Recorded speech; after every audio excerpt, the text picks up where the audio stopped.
savagery history, and he told me, this is kind of grim, but he told me that the Aztecs used to burn people when they were alive to really freak them out, and then take their brains out and eat their brains because of all of the hormones and all of the things that were going on.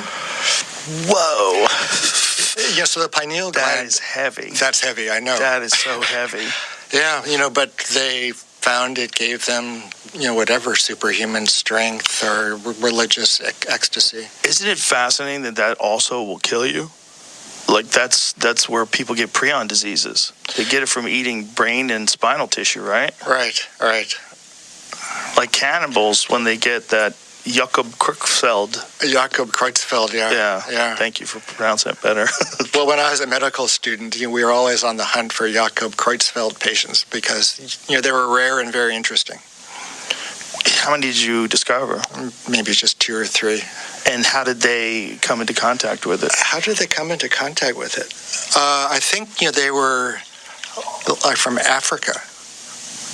And they ate maybe some bush meat or something, or some primate meat? Sheep meat or monkey meat.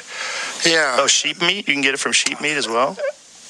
I thought there was a thing with cannibals, and there was a thing with mad cow disease, which is another one. It's another very similar version of it because the cows are eating the cows, right? Right. It's prion disease. Right. Yeah. So here is Creutzfeldt-Jakob disease and sheep brain. Places in origin 7 out of 8 patients with CJD coincide with the distribution of sheep rearing in central and south Italy. Oh, okay. That actually makes sense because my uncle, Vinny DiGirlando, is about as Italian as you get. That's your uncle? Yes. My uncle Vinny, who's a great guy, used to cook lamb's brains. That was like a traditional Italian meal that you would cook. Like when we'd get together and have family gatherings, he had on more than one occasion cooked lamb's brains because I remember having it as a child. Yeah, that's interesting. Well, so the medical school that I went to was in the Bronx, and there were a lot of immigrants in the Bronx.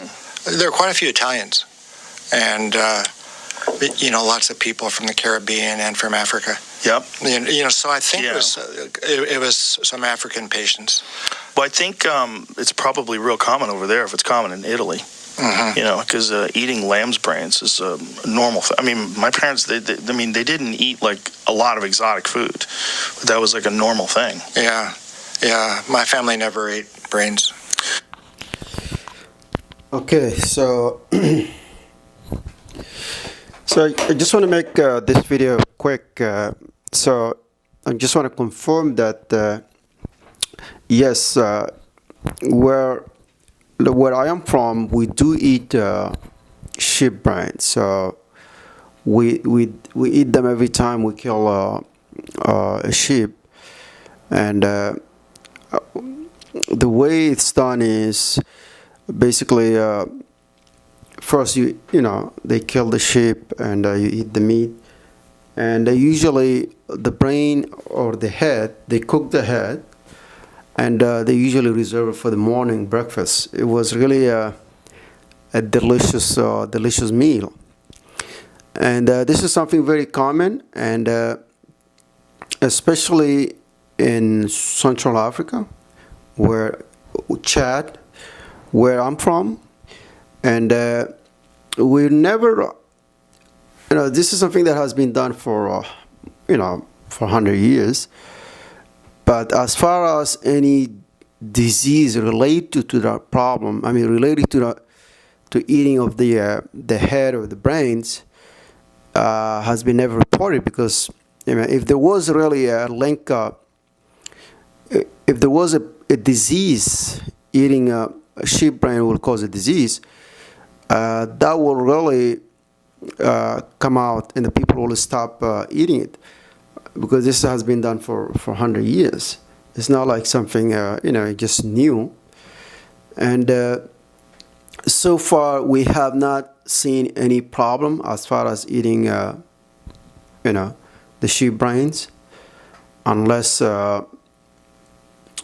unless there is a new, I don't know, discovery. But as far as I'm concerned, we did not see any disease related to eating sheep brains. So I just want to bring some clarification to this video. If you have different comments, you can leave them below.